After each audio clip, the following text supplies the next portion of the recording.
Do you have the IT infrastructure that enables your iGaming and online sports betting business to succeed in the US? Welcome to our webinar, Building Infrastructure for Your iGaming Business in the US. Rickard Vikström, founder and CEO of Internet Vikings, will share his expertise and offer you detailed insights into the importance of your IT infrastructure. Discover how to successfully expand into the US right now.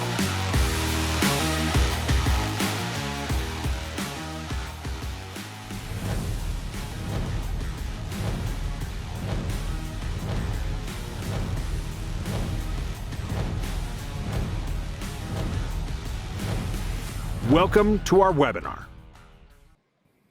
Hello, everybody. Good morning, good afternoon, good evening, depending on where in the world you are in this given moment and time. I will give it another few seconds before introducing our guest speaker and myself. I'll allow for more audience together. We have quite a few people already in here. Guys, don't be shy. Please introduce yourselves. Since I was speaking about the locations, maybe you can drop us a note where exactly you're located, in what country, state, or city. Please go ahead. Hello. Having a recording after this session? Yes, we will be having a recording after this session. We will upload it to our website, and it will also be available on our YouTube channel, Internet Vikings. So at any given point in time, you can return to this webinar afterwards and rewatch it as many times as you need to. So don't worry at all, guys. Yes, and more people are joining in. Vlad from Riga in Latvia, Brighton, England, Toronto, Canada. Hello. Zagreb, Croatia, Stockholm, Sweden, United States, Delaware, Malta. Hello, I'm streaming from Malta as well. Krakow, Poland, Serbia, Malta, Slovenia. Wow, a truly international crowd, guys. Welcome, welcome, everybody. Another one from Canada. Anybody else? I will give it another few seconds and then we will begin shortly. United Kingdom, hello. Another one from the UK, good afternoon. United States. Germany, Tallinn, Estonia. Hello from Sweden, another person joining from Sweden. Very welcome, guys. Very nice to have you all. I believe we will not waste any more time and we will start the webinar, and whoever wants to join later are more than welcome to join us later. So my name is Julia. I will be your host today, and our very special guest today is Rickard Vikström. Hi, Rickard. How are you today? I'm very well, thank you. Lovely. Well. Great to be here. How are you? I'm very well as well. Joining from sunny Malta. It's scorching here. And Rickard is joining us from Stockholm in Sweden. Yeah, sunny Stockholm, Sweden. It's like 20 degrees Celsius. Fantastic. Swedish summer. Very good. Rickard, would you like to introduce yourself briefly? Absolutely. I'm the CEO and founder of Internet Vikings. I started working with hosting in 2004 at a shared hosting company. Just as a Linux sysadmin, network engineer. And from that, I also managed data center builds, like two of them in Stockholm and Malmö, Sweden. And during that time, I always wanted to start my own company. I did that together with my co-founder, Victor Jalin, in 2008. And our relation to the sports betting and iGaming industry is basically that Victor was working for an iGaming company in Malta during that time. So that's how we more as an accident, went into the iGaming and sports betting industry. But it's fun every day because there's always a new challenge, always something new to take on. Thank you very much, Rickard. As we can all hear, Rickard has an extensive background in tech, IT, and he's been working with the gaming industry for years now. So there is no better person to invite to speak on today's topic about how to build an IT infrastructure for the success in the United States iGaming and online sports betting market. I will quickly announce the agenda for today. So we will be covering the legal framework and technical overview in the United States iGaming market. We're going to talk about the unfortunate event of chip shortage. We will cover the pricing. We will talk about the hyperscalers, in-state cloud, backup and redundancy legislation, disaster recovery, backup solutions, and at the end, Rickard will answer all of your questions. Guys, if you have any questions as Rickard is speaking at any given point in time, please feel free to type them up. If we're able, we will pause and answer them right away. If not, we will answer them at the end of your webinar. And for those who stay all the way till the end of our webinar, we've prepared a little gift as a token of thank you. Recently, we've launched our unique iGaming related magazine called The Future. It's a non-promotional, non-advertorial magazine packed with very useful information about the global iGaming markets, about legislation, about the latest updates, the tech setups, and all the challenges that we have overcome so far and that are waiting up in the upcoming years. So stay tuned all the way until the end of the webinar. We will drop a link and you will be able to order your hard copy delivered to your address anywhere in the world to have and enjoy the magazine and get all the useful information. Also, you're able to read our magazine online. If you go to our webpage, Internet Vikings, you will be able to find a dedicated section where you're able to find our online digital magazine and read it there at any time you want to. So without any further overdue, I'm passing the mic to our special guest, Rickard Vikström, starting with legal framework in the United States. Rickard. Thank you so much, and thank you for the introduction. And when I was looking at how we should build this webinar, I was looking at where should we start. And as many things in the US, we need to start on the legal framework and the legislation of sports betting and iGaming and how that have been for the last 60 years. And if we look at that, there is no US in the US real money gaming. That's just the first statement I need to make, because there is every state is treated as its own. And if we look compared to, and every state have their own way of doing it, comparing to, I saw that a lot of people are coming from Europe. If you look at the European hosting, the European iGaming and sports betting legislation, then it's more one legislation or just a few variants of it.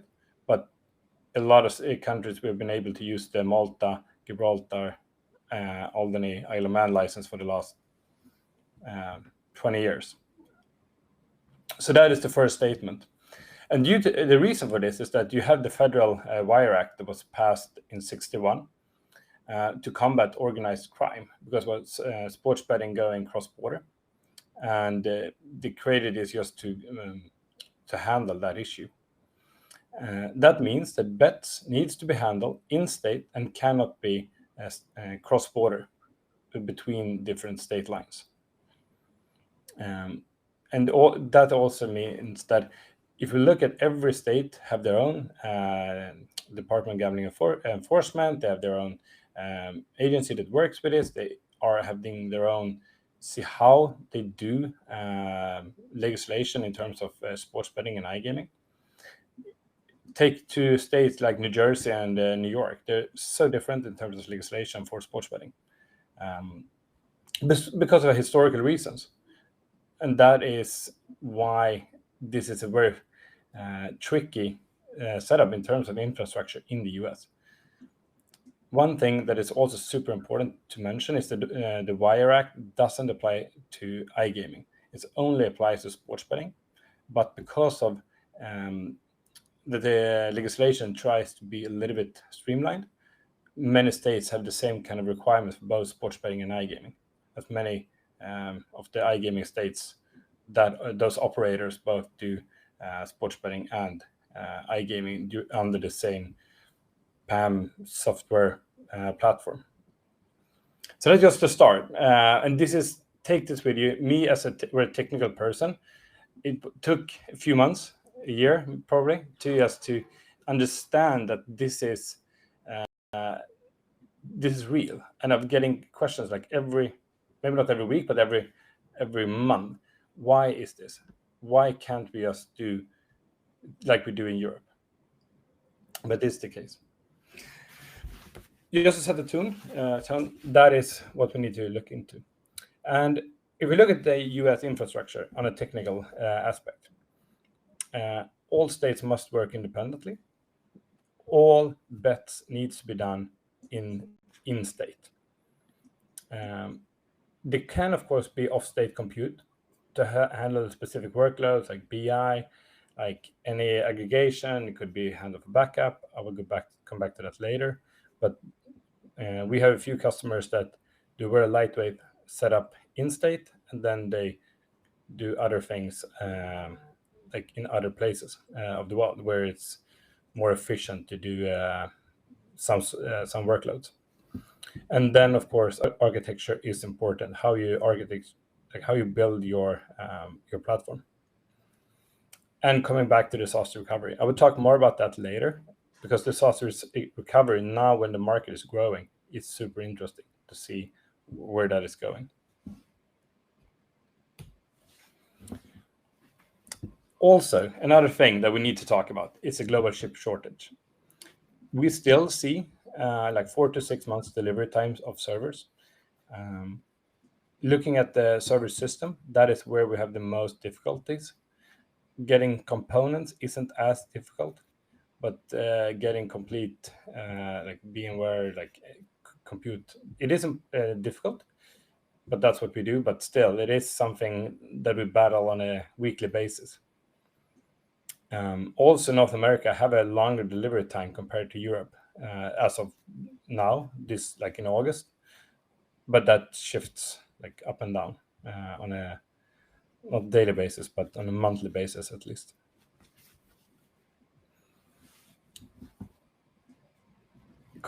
I will just run through a few things here. This is questions that we're getting like I said, we're getting them so often.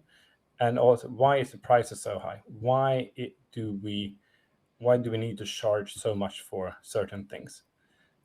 It's not that we want to. It's not that we like have a better margin. It's just because the prices and the different players in the market, especially bandwidth, it could differ like 50 to 100x comparing like Amsterdam to a state in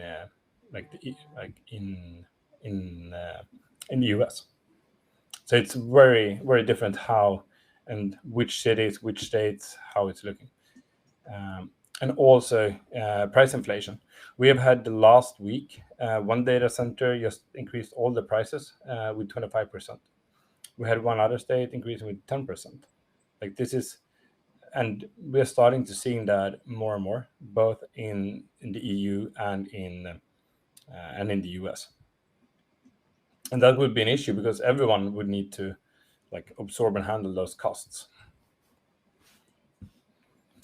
So yes, the prices are high, but I wouldn't call it expensive. It's two different things.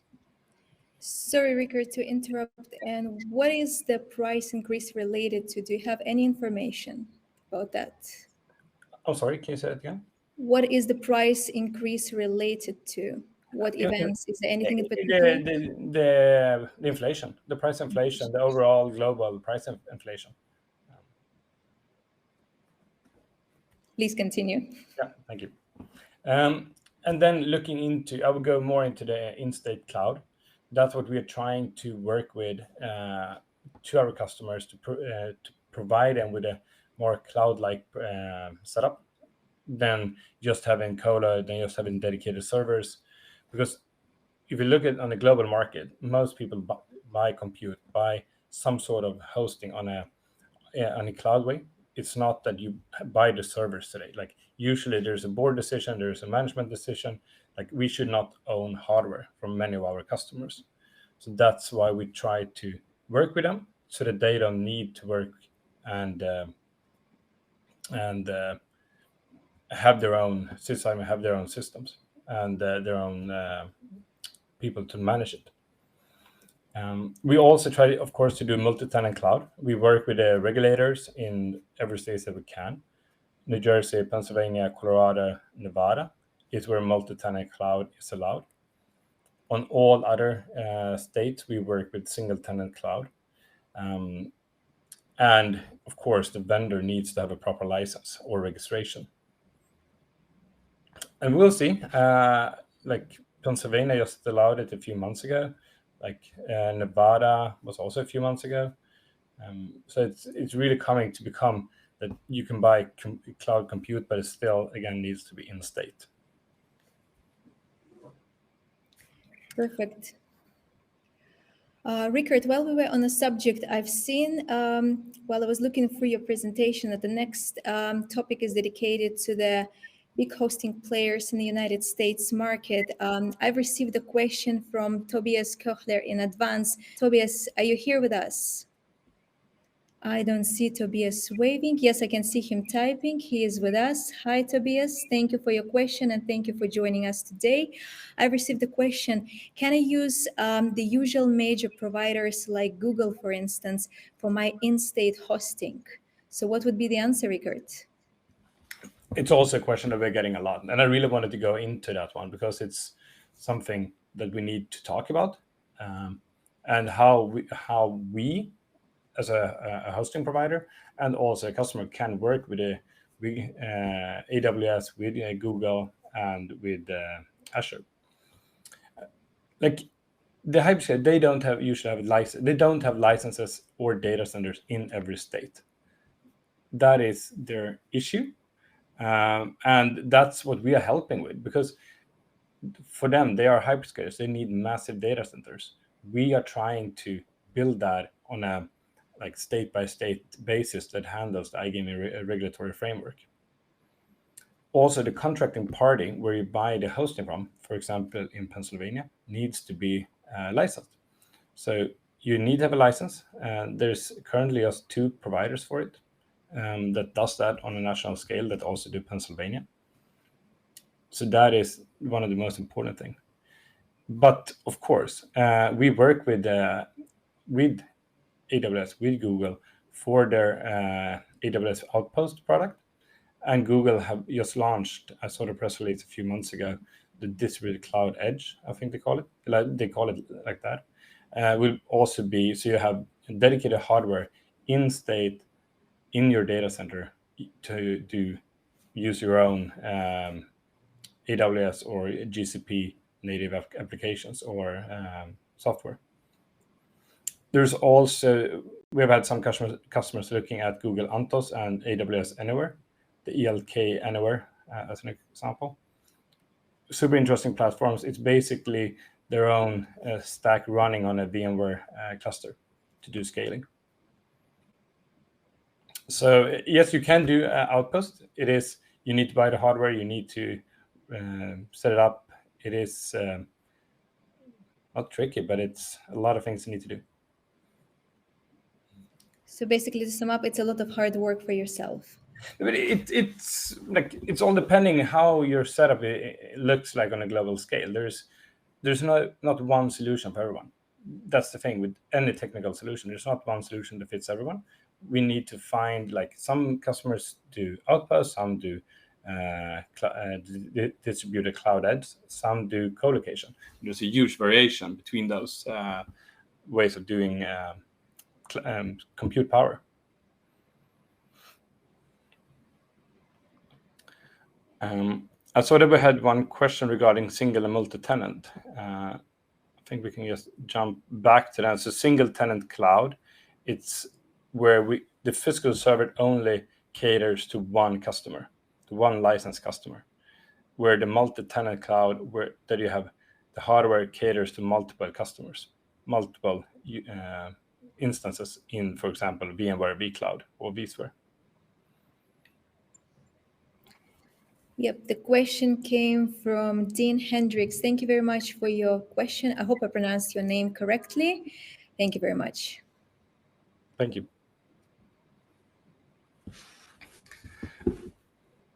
Just going forward here, so we have time for more questions. Looking at the backup and redundancy legislation, this is also something we're getting questions every week about this, because there's different in every state. There's not one way to do it, because the legislation is different, and then also there's a variation of technical solutions for it. The redundant or secondary servers needs to be in state, because they need to be able to accept bets if the main data center goes down. And if we look at the backup directives, they're different in each and every state. There's not one that covers all states in the US. And if we look at, for example, New Jersey and Pennsylvania, you can have you should have it on-site, you can have it off-site. You need to have it off-site as well, but if you have it off-site, it needs to be within either Pennsylvania for the Pennsylvania market, or in New Jersey. It can be outside of Atlantic City, but it needs to be in New Jersey. So we have the options, for example, for our customers to do either Northern Jersey, or we can do Atlantic City backup, depending a little bit what the customer is looking for. And I can talking a little bit more about the recovery and redundancy. Like, it is an increased importance. Like we saw in Europe 10, 15 years ago, when the market is growing, especially as it's a state-by-state market, when every state is growing the number of GGR, then the backup and any physical issues needs to be handled. Looking at Google having a huge issue yesterday, or was on Monday, in their Iowa data center that more or less brought the Google search engine down. There's always issues like that. There was electrical issue in that data center. There's always problems like that will happen. So looking at the disaster recovery and redundancy, it's something that we are starting to see more and more, because when there's more money going in, it's getting more and more important.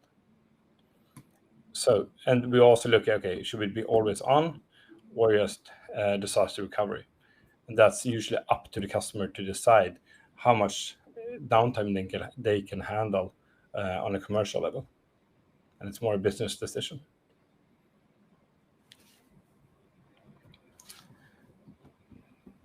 And looking at backup solutions, on-site backup, usually every customer has some sort of on-site backup. The reason for that is, for example, in some states, to transport backups from the main site to a secondary site, it's costly.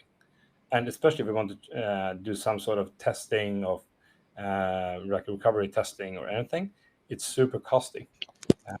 Therefore, we try to do on-site backup, and then you do a secondary backup off-site. Compared to Europe, bandwidth is super cheap in Europe. In Europe, you wouldn't care. You would just put it either, like we do Stockholm, Amsterdam, because the cost of transporting data between Stockholm and Amsterdam is more or less nothing. But if you do Atlantic City to Northern Jersey, price is a factor that we need to take into account. Hi, Rickard. Sorry to interrupt. Yeah. There's Kamal Singh. He has a question. I wanted to leave it for the end of the webinar for the Q&A section, but he repeated it. So let's answer it. He had two questions. One is, Kamal, what exactly do you mean? Does the iGaming need to be part of states similar to iBetting? Do you mean as if iGaming part of betting? And the second question will be directly... Exactly. So I can answer that. No, the Wire Act doesn't apply to iGaming. So it doesn't, on a federal level, need to be part of on a state-by-state basis. For example, Connecticut, when they put on the lottery legislation a few months ago, I know there are some operators that does that out of New Jersey because it's just easier. But if we look at other states that have the same kind of legislation, both for sports betting and iGaming, because it's just easier, then they do it having both iGaming and sports betting in that state.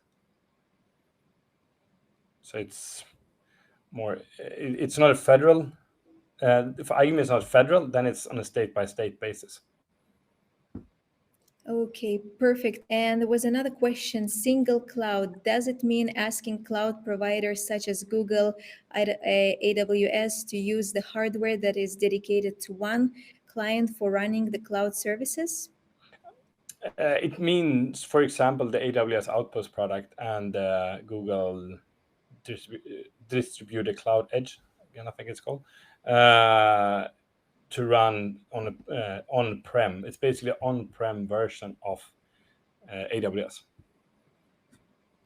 And one more question for Kamal. Thank you for being so active during our webinar.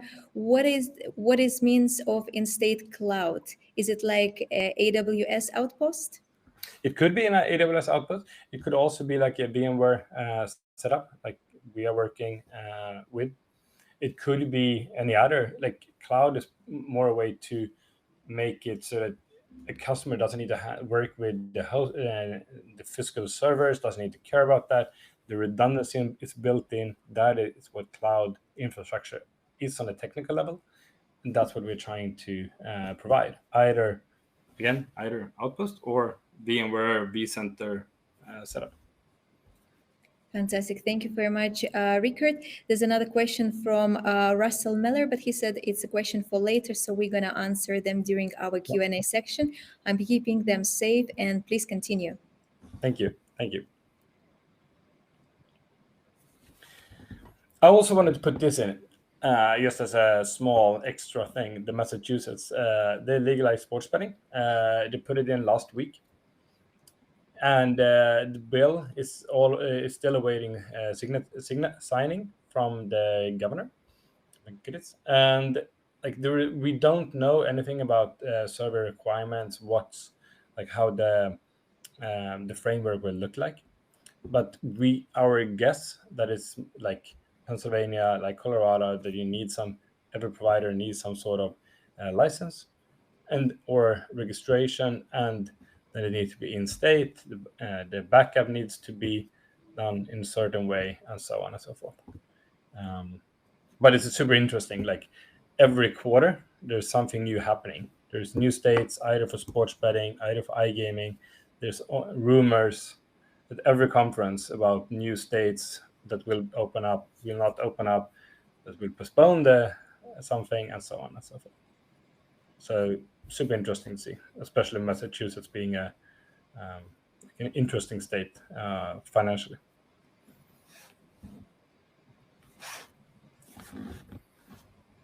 That was all I have on the presentation side.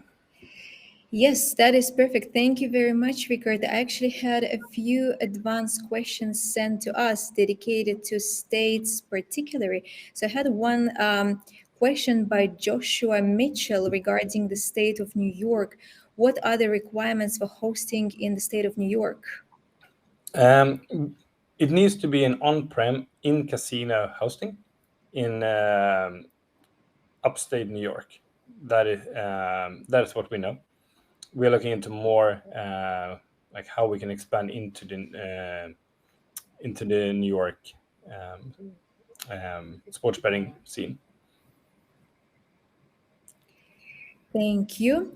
And there was another one regarding the state of Michigan. It was asked by Anna Evans. Nice to see ladies in a very male-dominant community. Are your data centers in Michigan far enough so they can use them both, and be sure that if there is flooding or any other unexpected external events? Yes, I actually checked this. It's 17 miles or 28 kilometers between the two data centers we have in Michigan. It's an interesting question, but also like with more like fires, tornadoes, anything, this will be, I think, more on a board, on a management, on a C-level agenda to have physical redundancy that's not just physical in the same data center, but literally a few kilometers or tens of kilometers away from each other. Thank you very much, Rickard. And I can see a live question from Daniel Bloomster, who has also sent us a advanced question via Click Meeting registration. So now here he is asking, what are the hosting requirements for iGaming and sports betting affiliates? There is none. Like there is no legislation for sports betting and iGaming affiliates, which is, in my opinion, super interesting because then you don't need to do in-state hosting, which is pretty nice to be an affiliate. That is very nice, Daniel. And yes, there's another question that you've sent during your registration process. That would it be possible to somehow be a sub-affiliate and send traffic via a middleman instead of acquiring affiliates license for each and every US state it requires? It's a super interesting one, and I was looking into it like for the last few days, and yes, for some states it is possible. I can't mention exactly who because I don't know exactly what states, but I know that the affiliation cloud from RakeTech is something that you can talk to the affiliate company RakeTech, talk to them to see if you can work with them in any way, if that is something. Perfect. Daniel, does that answer your question? Daniel is typing. Yes, thanks a lot. Thank you, Rickard, and thank you, Daniel, for your question. And I've also seen a question from Russell. Yes, Russell Meller. You've sent one during your registration process and you've dropped one during our webinar. So the question from Russell Meller is, what do you see as the biggest challenge with using cloud technology in an industry that likes to put things in a data center casino? That's a very good one. No, but I don't think there is like the trend. How we see the hosting industry is going more towards, like from a technical level at least, going more towards not owning physical servers. That AWS started that transition 15 years ago, or more than 15 years ago.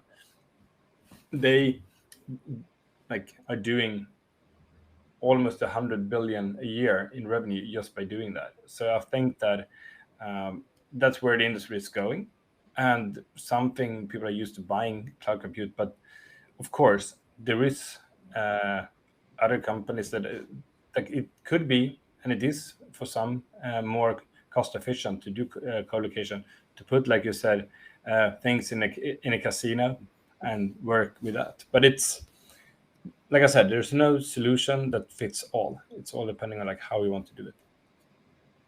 Perfect. Thank you, Rickard. And there's another question by Russell Meller asked during the webinar is, what are your thoughts on unified logging and monitoring considerations?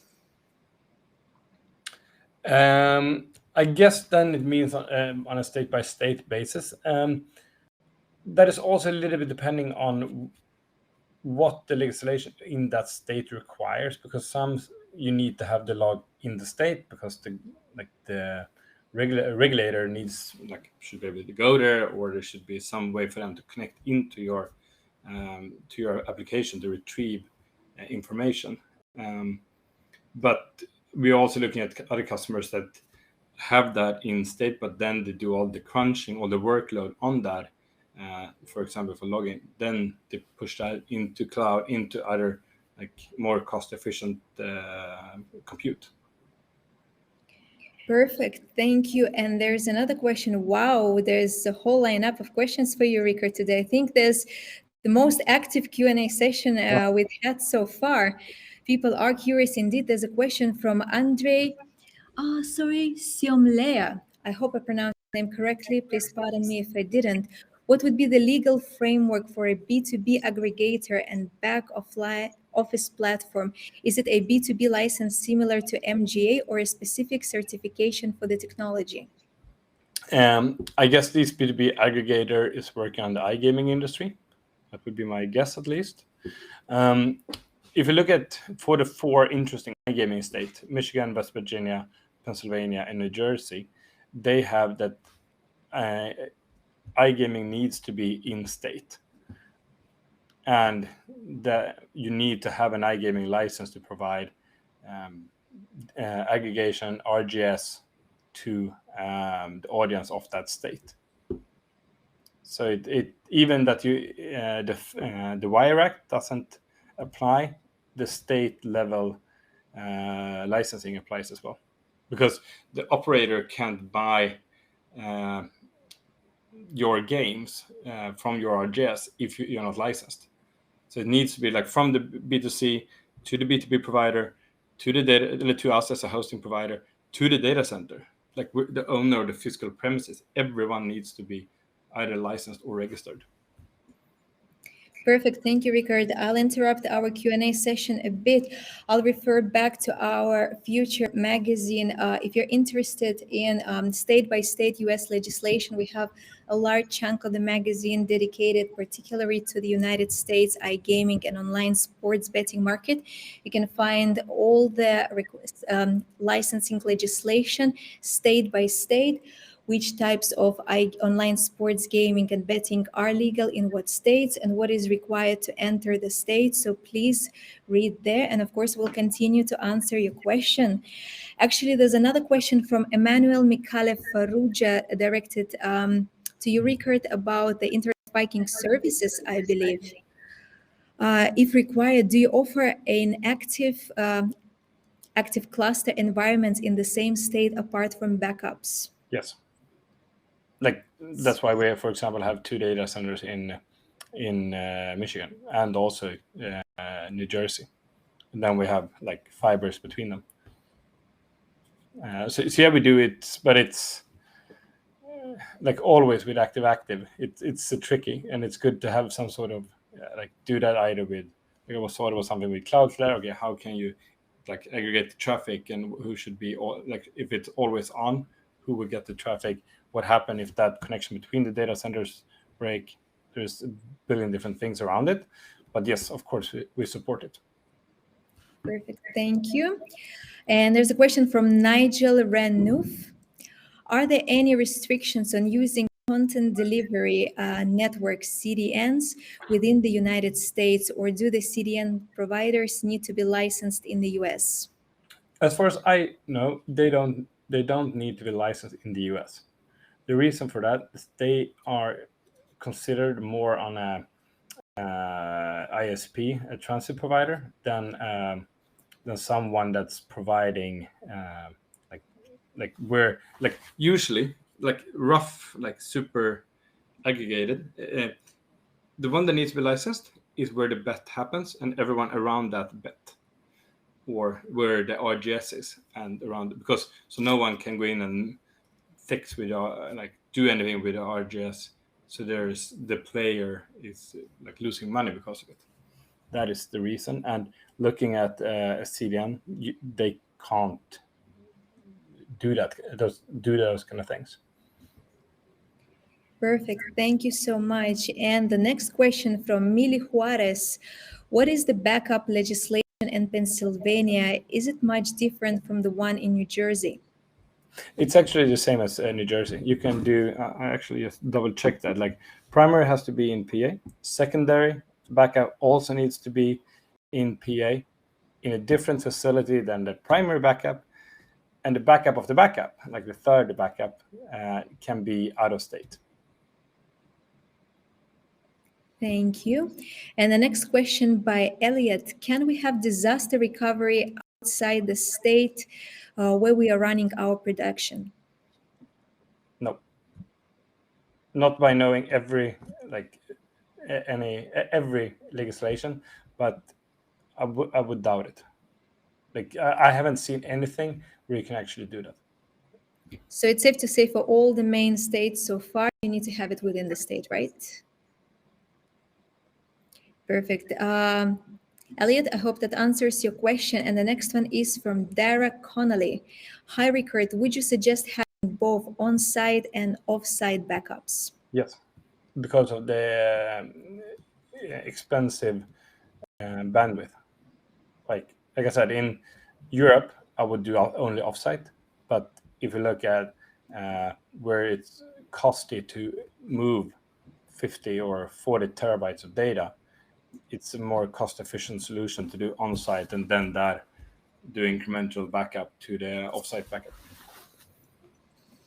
The next question by Josh. I think I have prematurely jumped to your question already regarding the requirements for hosting in the state of New York. Rickard, do you have anything to add, or you've covered everything? Josh has your answer. Yeah, but like I said, it needs to be in a casino in New York. That is the short answer to it. And the next one is from Nirai K. Please elaborate out-of-state computing. Can we stream transactions to managed Kafka service hosted outside state cloud? You should be able to do that as long as you do the bet, you do everything in the state. But if we just want to stream transactions for something that's not like where the bet engine happens, then you can do it. Let's say for BI or anything like that. But I've seen some states that you are required to also do BI and reporting in state. But I think you can do it in most states. There's another question from Russell Meller regarding the multi-vendor infrastructure purchasing decisions. Nothing that companies like yourself are only in a few states. Relative to the number of regulated states, what considerations can you give to the audience for multi-vendor infrastructure purchasing decisions? We do it. Like there is us and our good friends at Continent 8 that works with this, and they're doing an amazing job. And like it's good to have two different suppliers that can compete, that can create both fiscal redundancy, because I think that is a very important thing going forward. So yes, if I would be a buyer at someone buying hosting in the US, I would use both vendors, of course. So since we're talking about the number of states where you're active, Rickard, in what states Internet Vikings are currently active? That I don't know top of my head, because it's like 15 of them. So the list is not that short. It's not a short list. And I think there's like 22, 23 in total. Like we are active in 15. The reason why we're active in, like we have skipped a few, it's more on a commercial decision that we haven't, like our customers haven't seen the commercial value of being in those states, because there is not enough transactions usually. Either to having disaster recovery, to have multiple vendors, there could be different reasons for it. Are there any new states in the pipeline for the near future? Yeah, we have Massachusetts. Like I said, Nevada is one. We set up a data center just a few weeks ago. We have applied for the Nevada cloud provider, IT service cloud provider license, I think it's called. Super interesting. We will be the first national, like nationwide hosting provider will get that license. So yeah, it's more and more states as the sports betting and iGaming, like it's opening up. Okay, perfect, Rickard. I will ask the last two questions because we're running out of time. So guys, if you have more questions, we're going to answer those that are currently in the chat. If you have more questions, please feel free to send it to our direct email or here in the chat, and we're going to answer them by email after the webinar. So that is not an issue if you have unanswered questions. But so far, there is one more from Emmanuel Mikhail Faruja. As regards to COC, NOC, is this an integrated service which can be included in the hosting with Internet Vikings? This is primarily regarding monitoring and failure escalation. Short answer is no. And the reason for it is that we haven't had that kind of like having a SOC. It's a completely different thing to provide a SOC service. Same thing with being a NOC. It's integrate those processes with the customer. It's a very different setup than provide hosting, compute power, than being integrated into every customer's systems, because it's And we try to stay away from that. The customer work with their infrastructure, they work with their platform. We handle the infrastructure behind it or underneath it, just to have some sort of divider who does what. Perfect. Thank you very much. And the last question for today, that would be from Maximilian Hofer. Hi, Rickard. Can we host partially in the US and partially outside of the US on our regular servers? Yes. There's a lot of people doing that. So the short answer is yes, but it all comes back to how you architect your application. It's so yes, you can probably do that. Fantastic. Thank you very much. In the meantime, can we please have a link for the magazine to download in the chat for those who stayed until the very end? I can show that. Like, this is like all the states, like per state, like how it looks, like different legislations, different things you should think about within the how you should do it. So it's a very good guide to read when you're going into the US. I would really recommend everyone to get it. There is a small thank you message from Don Kniesel. Thank you. Very good presentation with great interaction. Have a nice day. Thank you very much for your feedback, Don, and I hope you enjoyed it. I'll probably take a few minutes to thank our host, guest, Rickard Vikström, for preparing a nice presentation and answering all of your questions.